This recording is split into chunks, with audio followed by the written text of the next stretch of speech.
Hello concept of mathematics में आप लोगों का स्वागत है। आज से हम ज्योमेट्री पढ़ने वाले हैं। अगर आप किसी भी प्रतियोगी परीक्षा की तैयारी कर रहे हैं तो आप अपने चैनल कॉन्सेप्ट ऑफ मैथमेटिक्स से सीख सकते हैं। एकदम बेसिक से और हर एक पॉइंट का क्यों भी समझेंगे। हर एक पॉइंट का क्यों समझने के बाद आप कोई भी नया क्वेश्चन आ जाए आप उसको फास्ट तरीके से कर सकते हैं। और खास करके यह चैनल उस विद्यार्थी के लिए बनाया जा रहा है जो SSC, CGL, CPO, CHSL, CDS और एनटीपीसी आदि परीक्षा की तैयारी कर रहे हैं। अगर आप अभी तक चैनल को सब्सक्राइब, लाइक एंड शेयर नहीं किए हैं तो जल्द कर लें। तो चलिए हम आज पहले पढ़ेंगे एडवांस मैथ। एडवांस मैथ में पहले हम ट्रायंगल के बारे में पढ़ेंगे। तो ट्रायंगल पहले होती क्या है? ट्रायंगल होती क्या है? यानी त्रिभुज। त्रिभुज त्रिभुज होती क्या है?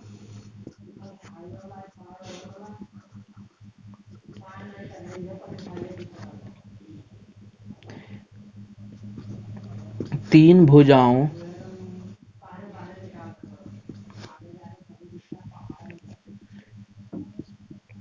से घिरी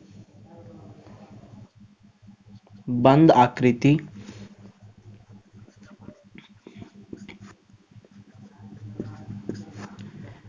को त्रिभुज कहते हैं।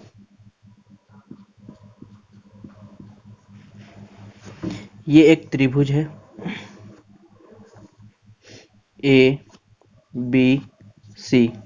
इसके सामने वाली भुजा स्मॉल ए, इसके सामने वाली भुजा स्मॉल बी, इसके सामने वाली भुजा स्मॉल सी। अब त्रिभुज के कुछ प्रॉपर्टीज होते हैं। Properties of triangle.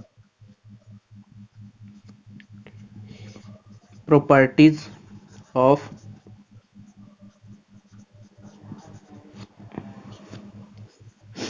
पहला प्रॉपर्टीज क्या है कि त्रिभुज के तीन शीर्ष होते हैं। ये जो तीनों बिंदु है उसको हम बोलते हैं शीर्ष बोलते हैं।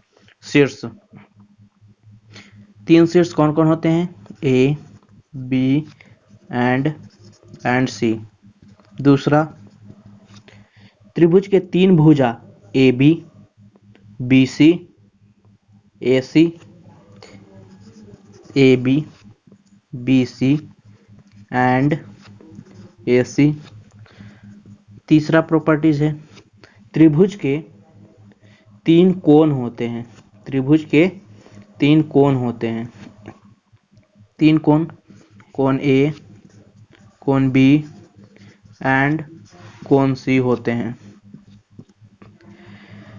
अब ज्योमेट्री पढ़ने से पहले हम कुछ पॉइंट को हम ध्यान में रखना जरूरी होता है। जैसे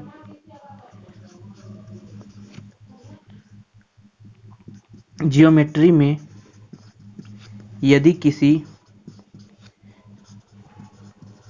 लाइन यानी रेखा को डिनोट यानी सूचित करना होता है तो हम उस लाइन को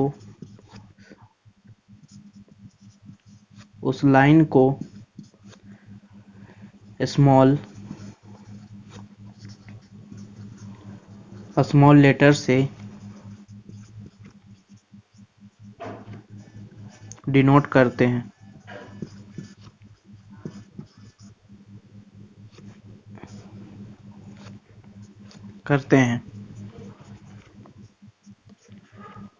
दूसरा पॉइंट,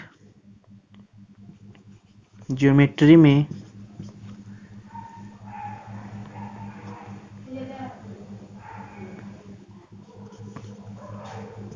यदि किसी बिंदु को डिनोट करना होता है तो हम कैपिटल लेटर से सूचित करते हैं लाइन, जैसे कि जैसे ए बी एक लाइन है, ठीक, ए बी एक लाइन, ए से लेके बी तक एक लाइन है, तो इसको हम क्या किए, स्मॉल लेटर से सूचित किए, इसको हम स्मॉल लेटर से सूचित किए, इसको मान लेते हैं सी, ये बी सी है, बी सी मान लेते हैं, ये ए बी है, ए बी है, ठीक, ए बी है, तो इसको हम सी से सूचित किए। अब बी सी है, मान लेते हैं यहाँ से यहाँ तक बी सी है, बी सी है, तो इसको हमने ए से सूचित किया, यानी लाइन को हम, अगर जो लाइन कोई लाइन है तो उसको हम स्मॉल लेटर से सूचित करते हैं।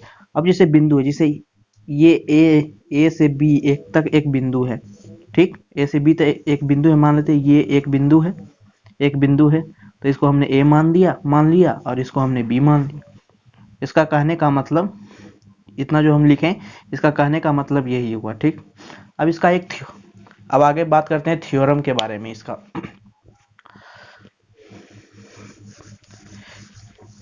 पहला थ्योरम होता है कि त्रिभुज के तीनों कोणों का योग 180 डिग्री होता है।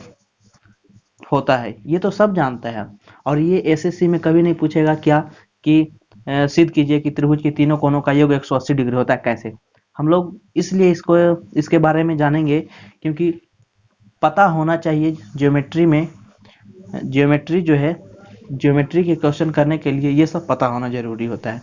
हर एक पॉइंट का क्यों जानना बहुत जरूरी होता है, क्योंकि उसी से हम अप्रोच लगाते हैं। त्रिभुज के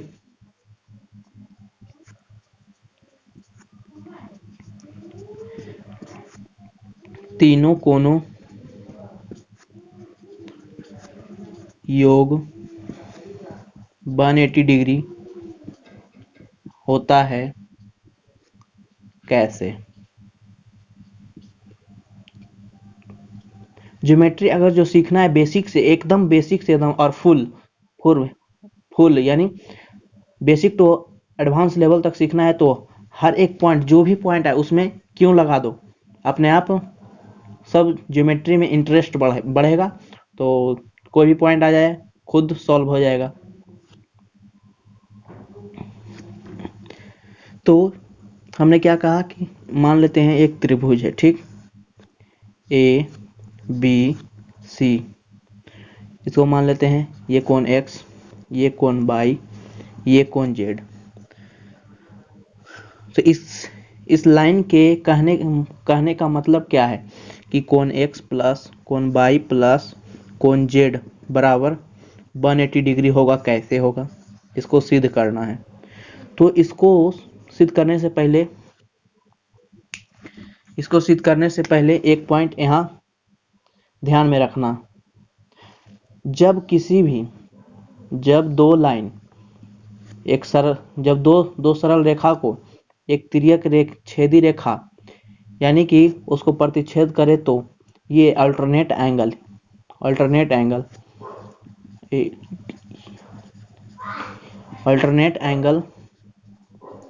यानी एकांतर कोण बराबर होते हैं। इसको हम बोलते हैं एकांतर कोण। ये जो है लाइन एंड एंगल का एक पार्ट है, इसको हम आगे पढ़ेंगे, त्रिभुज खत्म होने के बाद हम पढ़ेंगे इसको, लाइन एंड एंगल। इसको अभी फिलहाल याद रखना है, जहां भी इस तरह से जेड बने, वहां ये कोण जो है एकांतर कोण बराबर होते, या इधर से भी ये कोण ये इसके बराबर, ये कोण इसके बराबर, और इसको बोलते हैं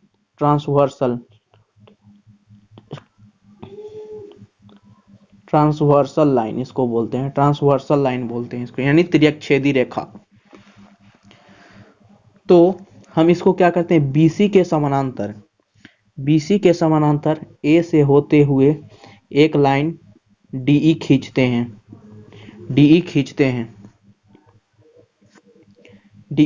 हैं जो BC के समानांतर है। तो तो हमने क्या कहा कि जब दो सरल रेखा को एक तिर्यक छेदी रेखा प्रतिच्छेद करे, दोनों लाइन को प्रतिच्छेद करे, तो अल्टरनेट एंगल यानी एकांतर कोण जो है बराबर होते हैं। तो देखो, और हमने ये भी बोला कि जहां भी जेड बने, ये देखो यहां से यहां जेड बन रहा है, और ये दो समानांतर रेखा है, और ये एक तिर्यक छेदी रेखा है, तो ये कोण इसके बराबर हो जाएगा।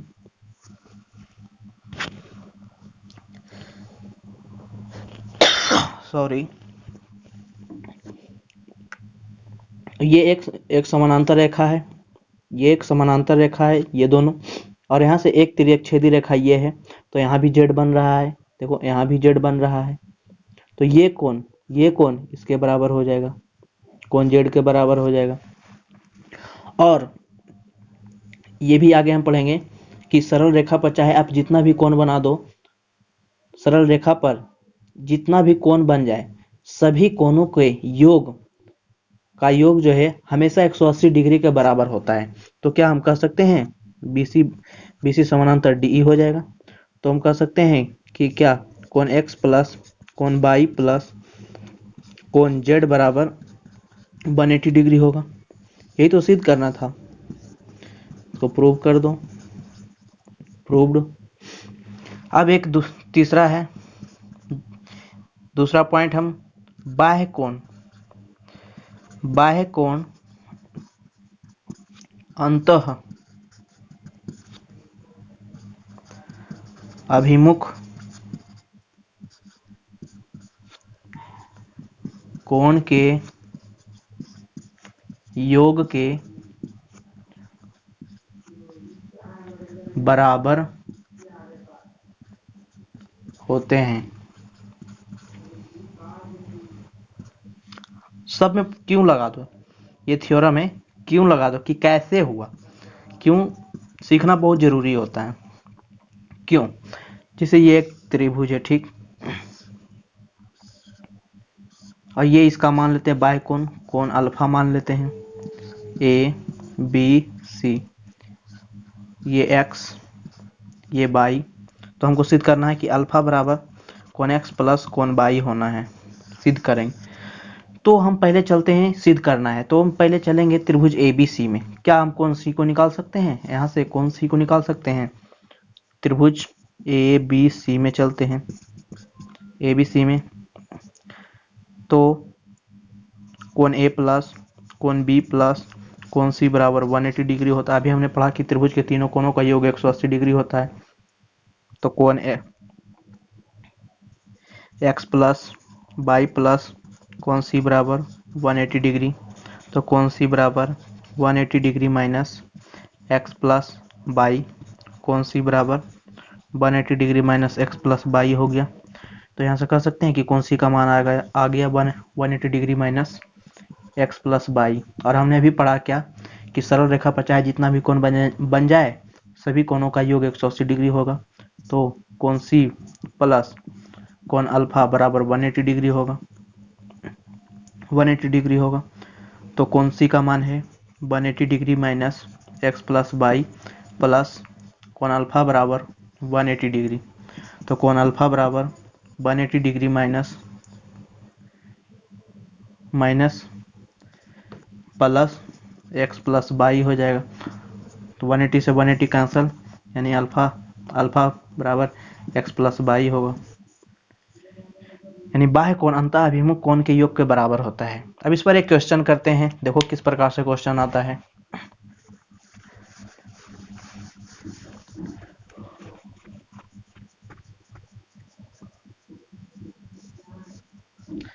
अगर जो वीडियो अच्छा लगे तो चैनल को लाइक, सब्सक्राइब एंड शेयर जरूर कर दें।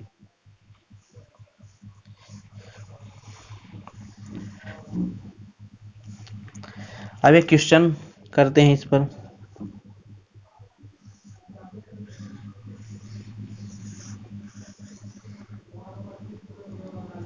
ये कोण x1, कोण 2, कोण 3, 4, 5, A B C D और ये E। तो निकालना क्या है? फाइंड कोण 1 प्लस कोण 2 प्लस कोण 3 प्लस कोण 4 प्लस कोण 5 बराबर क्या होगा, फाइंड। तो देखो पहले हम इस त्रिभुज में चलते हैं, इस त्रिभुज में चलते हैं, इस त्रिभुज में चलते हैं। तो क्या इस त्रिभुज के लिए ये कोण जो है बाह्य कोण हो जाएगा? हाँ हो जाएगा, जरूर होगा। तो इसको हम बोलते मान लेते हैं एफ, मान लेते हैं। एफ का मान निकाल लो। तो हमने अभी पढ़ा कि बाह्य कोण अंतः अभिमुख कोण के योग के बराबर होता है, कोण 1 प्लस कोण 4 हो जाएगा। अब इसी प्रकार से हम चलते हैं, इस त्रिभुज में चलते हैं, इस त्रिभुज में चलते हैं, इस त्रिभुज में चलेंगे, इस त्रिभुज में चलेंगे। तो ये कोण निकालते हैं एफ, इसको मान लेते हैं जी है। तो ये कोण निकाल लो यहाँ से। तो क्या अभी हमने पढ़ा क्या, त्रिभुज का बाह्य कोण अंतः अभिमुख कोण के योग के बराबर होता है। तो कोण 2 प्लस कोण 5 हो जाएगा। अब चलते हैं हम त्रिभुज CGF में, और हमने पढ़ा कि त्रिभुज के तीनों कोणों का योग 180 डिग्री होता है। तो कोण C प्लस कोण G प्लस कोण F बराबर 180 डिग्री हो जाएगा।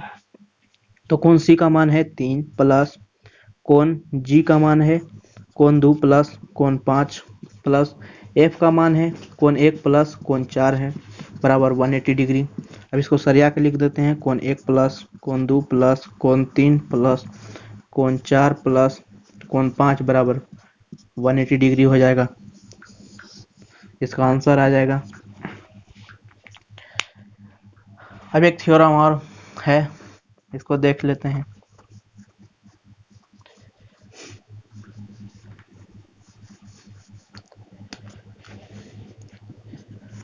त्रिभुज के दो भुजाओं का योग हमेशा तीसरी भुजा से बड़ी होती है। जैसे ये एक त्रिभुज है ABC, ठीक, ABC एक त्रिभुज है। इसके सामने वाली भुजा स्मॉल a, इसके सामने वाली भुजा स्मॉल b, इसके सामने वाली भुजा स्मॉल c है। तो हमने क्या बोला कि दो भुजाओं का योग यानी a प्लस b जो है हमेशा बड़ा होगा c से, b प्लस c जो है बड़ा होगा हमेशा a से, c प्लस a जो है बड़ा होगा b से।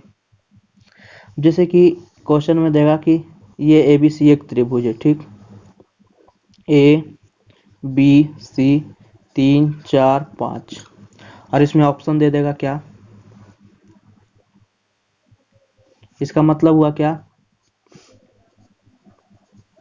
नहीं ये है। तो इसमें आना चाहिए अगर दे देगा क्वेश्चन में कि निम्न में से किससे त्रिभुज बन पाना संभव है, तो हम देख लेंगे कि हमने पढ़ा है कि दो त्रिभुज के दो भुजाओं का योग हमेशा तीसरी भुजा से बड़ी होती है, और ऑप्शन रहेगा 3 4 2 5 3 6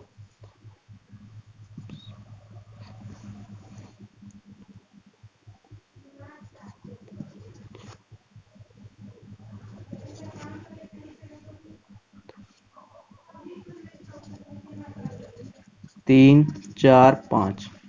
इसमें ऑप्शन है, दे देगा इसमें कि किससे त्रिभुज बन पाना संभव है, किससे त्रिभुज बन पाना संभव है। तो इसमें देखो 4 3 7, 4 3 7, ये तो छोटा हो गया तो इससे तो नहीं बन पाएगा।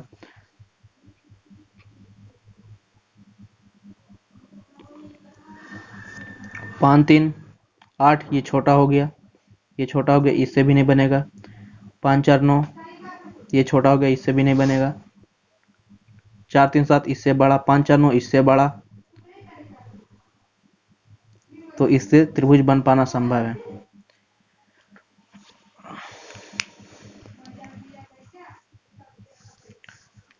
अब इसमें एक पॉइंट और ध्यान में रखना है, क्या देखो इसमें एक पॉइंट और ध्यान में रखना है त्रिभुज के दो भुजाओं का अंतर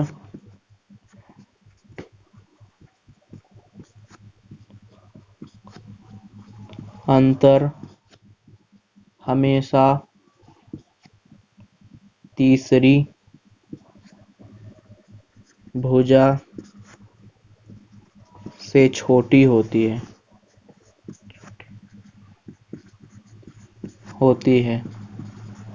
जैसे ये एक त्रिभुज है ए बी सी, इसके सामने वाली भुजा स्मॉल ए, इसके सामने वाली भुजा स्मॉल बी, इसके सामने वाली भुजा स्मॉल सी।